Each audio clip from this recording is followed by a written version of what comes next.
ஆக்னி அந்த அந்த ஏஜுக்கு வரும், சர்டன் ஏஜுக்கு வரும். அது கவர் பண்ணணும்னு அவசியம் இல்லை. People can understand.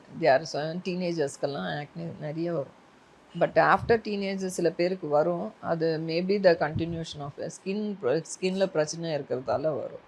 That they should rectify தான் தவிர அதை கவர் பண்ணால் இன்னும் எக்ஸஸ் ஆகிடும். அதை ரெக்டிஃபை, அது என்ன பிரச்சனை இருக்குது அது ரெக்டிஃபை தான் பண்ணணுமே தவிர, இப்போ இருக்கிற டெக்னாலஜிக்கு எதுனாலும் they are rectifying easily. It takes a little bit of time. அதுக்கு பொறுமை வேணும்.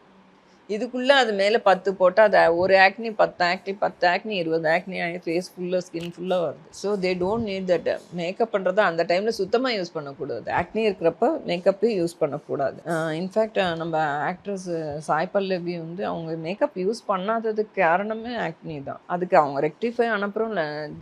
அதே she is continuing with makeup, I believe. புரட்சி தமிழரின் எழுச்சி பயணம். மக்களை காப்போம், தமிழகத்தை மீட்போம்.